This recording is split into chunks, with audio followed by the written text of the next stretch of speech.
छात्रों, इस वीडियो में हम कूलाम के नियम का जो वेक्टर फॉर्म है उसको डिस्कस करेंगे।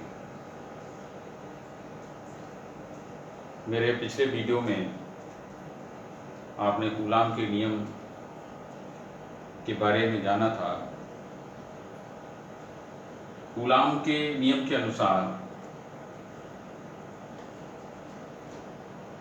दो स्थिर बिंदु आवेशों के मध्य लगने वाला बल उन आवेशों की मात्राओं के गुणनफल के अनुक्रमानुपाती तथा आवेशों के मध्य की दूरी के वर्ग के व्युत्क्रमानुपाती होता है। हम जो कूलाम के नियम में व्यंजक प्राप्त करते हैं इलेक्ट्रोस्टैटिक फोर्स का, यदि आवेशों के मध्य वायु या निर्वात है तो इस व्यंजक को इस तरह से लिखा जाता है F = 4 1/4 pi epsilon 0 Q1 Q2 over R²। ये इलेक्ट्रोस्टैटिक फोर्स जो वैद्युत बल लग रहा है उसका परिमाण है, मैग्नीट्यूड है। एक व्यंजक है जो मैग्नीट्यूड व्यक्त कर रहा है, क्योंकि हम सब जानते हैं कि बल जो फोर्स है वो एक वेक्टर क्वांटिटी है। इसकी फोर्स की एक निश्चित डायरेक्शन होती है। हम कूलाम के नियम को वेक्टर फॉर्म में भी व्यक्त कर सकते हैं। देखें कैसे। Let us consider 2 point charges। हमने यहाँ 2 पॉइंट चार्ज कंसीडर किए, Q1 and Q2।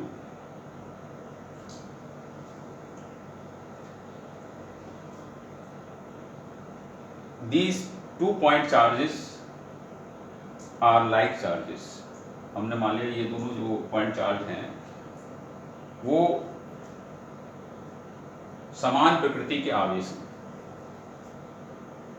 दोनों पे मान लिया धनात्मक आवेश, और ये जो इनके बीच की जो दूरी है वो r है।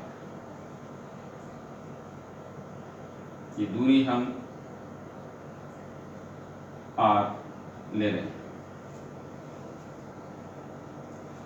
अब होता क्या है, जब कूलाम के नियम को जब हम इसमें देखें, कूलामीय बल को देखेंगे, तो इस आवेश पर, इस Q2 आवेश यानी Q1 आवेश पर Q2 आवेश के कारण बल लगता है। और उस बल की जो दिशा, अगर ये जो है लाइक चार्जेस हैं, तो इस बल की दिशा होगी F12 along this direction. F12 का मतलब है force on first charge due to second charge Q2, यानी पहले आवेश Q1 पर Q2 आवेश के कारण बल। इसी तरह से Q2 आवेश पर Q1 आवेश के कारण बल लगेगा, जिसकी डायरेक्शन इस तरफ होगी F21। इसका जो मीनिंग है, सेकेंड जो हमारा चार्ज है Q2 पर, इस Q1 आवेश के कारण बल। Electrostatic force on Q2 charge due to first charge Q1।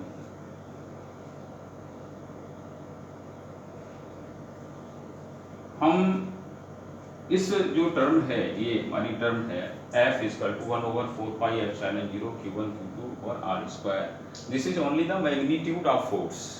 ये केवल फोर्स का परिमाण है।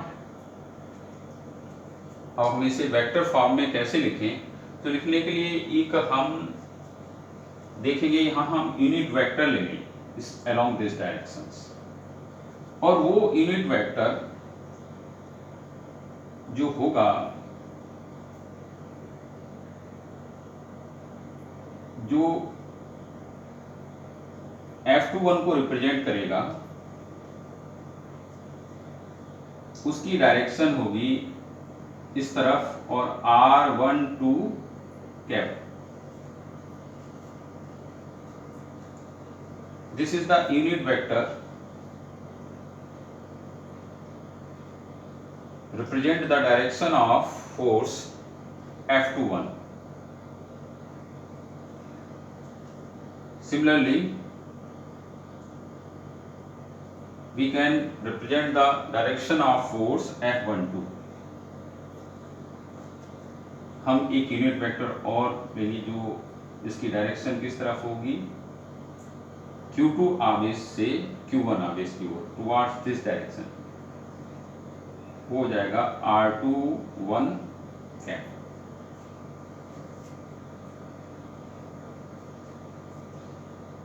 अब हम, क्योंकि एक जो यूनिट वेक्टर होता है उसको अगर हम इस मैग्नीट्यूड से, जो फोर्स का मैग्नीट्यूड है, अगर उससे अगर हम मल्टीप्लाई कर देते हैं, यहाँ दिखा देते हैं, तो क्या होगा, क्योंकि यूनिट वेक्टर का जो मैग्नीट्यूड होता है वो यूनिट होता है, एकांक होता है। यूनिट वेक्टर का उपयोग केवल डायरेक्शन को इंडिकेट करने के लिए किया जाता है। तो हम यहाँ F21 यानी Q2 आवेश पर जो Q1 आवेश के कारण बल है वो इसको इस तरह लिखेंगे, F21 vector F21 1/4 pi epsilon 0 Q1 Q2 upon R square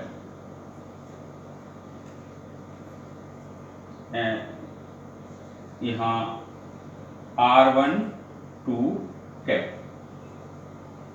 इस तरह से इसको हमने R12 कैप जो यूनिट वेक्टर का अगर यहाँ मल्टीप्लाई भी कर दिया तो इसके जो F21 है इसके मैग्नीट्यूड पर कोई भी फर्क नहीं पड़ेगा, कोई भी अंतर नहीं पड़ेगा।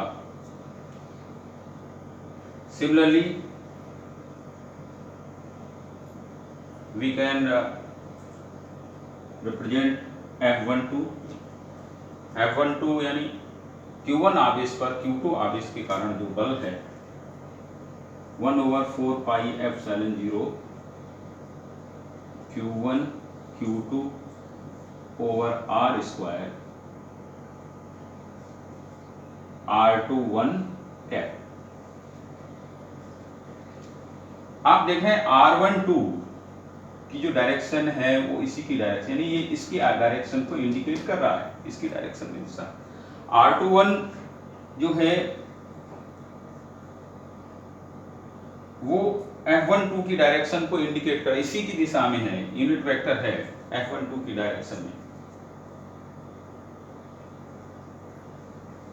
तो इस तरह से हम जो कूलाम बल है, जो कूलाम के नियम से जो बल का सूत्र, इलेक्ट्रोस्टैटिक फोर्स का जो फार्मूला निकला है उसको वेक्टर फॉर्म में इस तरह से लिख सकते हैं। इसको और दूसरी तरह से भी हम इसको मॉडिफाई कर सकते हैं। उससे पहले हम ये जान लें कि ये जो R12 और R21 जो यूनिट वेक्टर हैं, दीज आर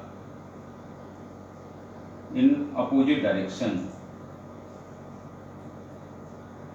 ये एक दूसरे के अपोजिट डायरेक्शन में हैं और अपोजिट वेक्टर्स जो होते हैं उनको हम R12 is equal to R12 cap is equal to minus R21 cap से इंडिकेट करेंगे।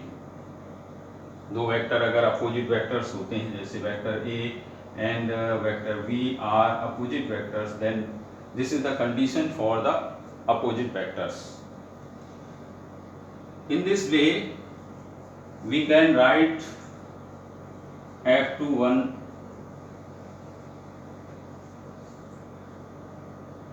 in this manner Q1 Q2 R square minus R21 cap.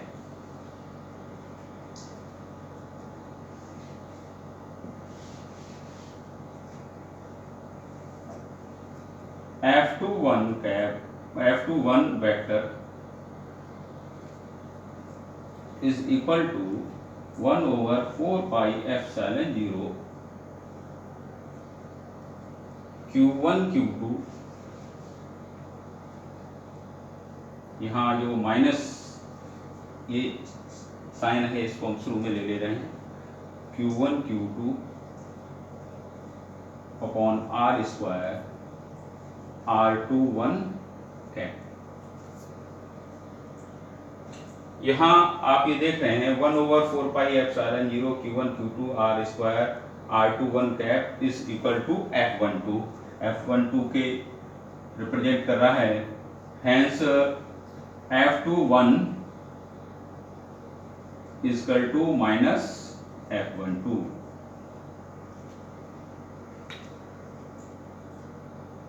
आप देख रहे हैं कि जो न्यूटन का थर्ड लॉ है, एक्शन रिएक्शन लॉ, क्रिया प्रतिक्रिया का जो नियम है वो इसमें इससे आप इसको प्रूव कर रहे हैं। जो कूलाम्बीय बल जो है लॉ ऑफ एक्शन रिएक्शन को प्रूव कर रहे हैं।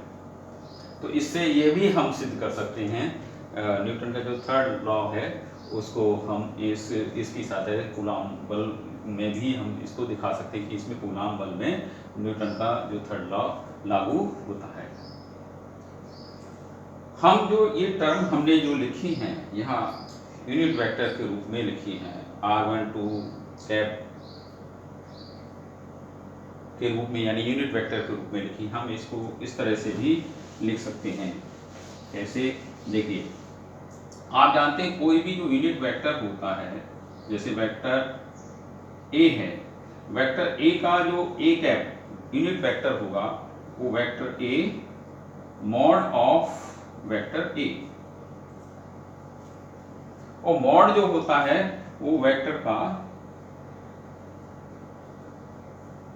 मैग्नीट्यूड होता है। हम इसको mod of vector A equal to A, परिमाण जो होता है उसके रूप में लिख सकते हैं। इस आधार पर R12 cap equal to R12 vector upon mod of R12। In this way R12 vector और मॉड जो है R12 कैप का जो है R12 वेक्टर का जो हम मॉड निकालेंगे वो ये दोनों आवेशों के बीच की दूरी निकल के आएगी, डिस्टेंस निकल के आएगी। In this way we can write the term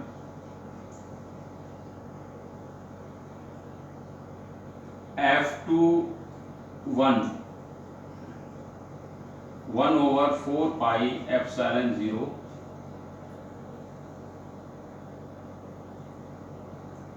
Q1 Q2 over R square. Here we can write R12 cap 1 over 4 pi epsilon 0 Q1 Q2 upon R square and R12 vector upon R.